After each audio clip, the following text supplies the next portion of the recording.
Welcome back. A huge blow for the White House tonight as a federal judge appointed by President Bush rules the administration is not immune from congressional subpoenas. President Bush had been repeatedly invoking these immunity claims to keep aides from testifying about whether U.S. attorneys were fired for purely political reasons. Of course, the White House has also said Karl Rove should not testify before the House Judiciary Committee as they investigate what role he may have played in the politicization of the Justice Department. Judge John Bates declaring, quote, "The executive's current claim of absolute immunity from compelled congressional process for senior presidential aides is without any support in the case law." So President Bush has finally been called on his bluff. Time and again, we've watched top White House aides called to testify. The White House refuses, making immunity and executive privilege claims. Well, today, a federal court said that's not the law. Joining me now is a member of the House Judiciary Committee, Democrat Debbie Wasserman Schultz, and former U.S. Attorney David Iglesias, one of the U.S. attorneys allegedly fired for not being partisan enough. Thanks to both of you for coming on. Appreciate it.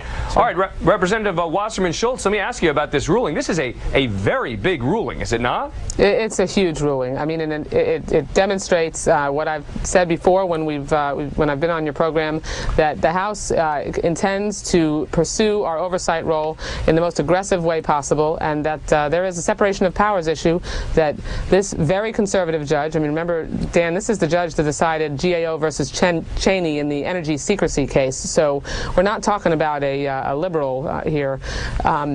The bottom line is that Congress has the right to subpoena, and the executive branch has to respond to that subpoena, show up and testify and assert the privilege question by question. I'm going to play in a moment a piece of sound of Karl Rove mocking your committee, and I'm going to ask you to respond to that in a moment. But Mr. Iglesias, the judge said in this ruling the executive cannot identify a single judicial opinion that recognizes absolute immunity for senior presidential advisors in this or any other context. So as a practical matter, what does that mean for you? Well, what it means is this is a really huge win. I'm extremely gratified. I know my colleagues are also. But what this means is hopefully we're a lot closer to actually finding out the real basis for our improper removals.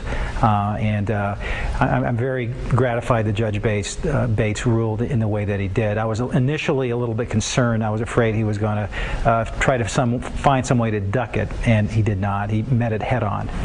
And I mean, look, this is your life. You were fired from a job, and you believe, and there's some evidence to support that the reason was purely political.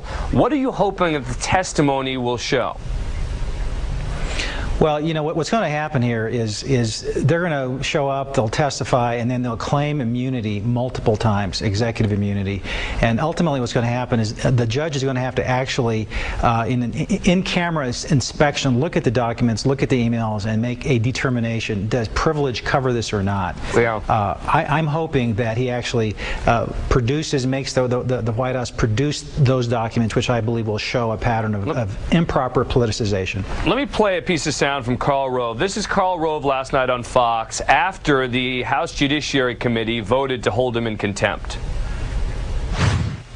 Well, look, this is ludicrous. The Congress of the United States, the House Judiciary Committee, is doing this because they're concerned about an issue that is being litigated in court. I've not exerted any personal privilege on this. The White House has said we want to stand up for the doctrine of separation of powers and for the right of the president to not have his aides and former aides called up at the convenience of the Congress for no good reason at all. It sounds to me, Representative Wasserman Schultz, like what the court has said is, no, Mr. Rove, actually you're wrong about just about everything you just said. Pretty much. I mean, this is really what it comes down to, is that this judge stood up for the Constitution and for the separation of powers, but erred on the side of the Congress's authority in terms of the separation of powers. Is this going to embolden you more? I mean, a lot of people have said, look, Congress is still not going to do anything. They're going to wait until September. Then maybe they'll vote on contempt. But, you know, they're not really going to force Karl Rove to do anything. Does this ruling embolden you in any way? Well, Dan, I even remember arguing with you about that when I've been here before. And no, on the contrary, it doesn't embolden us. We have been given a mandate when we took the majority by the American people to reassert support Congress's appropriate constitutional oversight role. That's what we've been doing, and the bottom line for Mr. Iglesias and the other U.S. attorneys and all of the issues that we've been trying to pursue and get to the bottom of is that we need transparency from an opaque administration. I mean, and that is what we are trying to do. And you know, Mr. Rove can mock us as long as he'd like, but this he needs to read this 93-page ruling very carefully, because he's coming to a Judiciary Committee near you. Yeah, well, we shall see. We shall see. I think we're many steps away from that. Representative Debbie Wasserman Schultz, thanks a lot. David Iglesias, as always, appreciate it.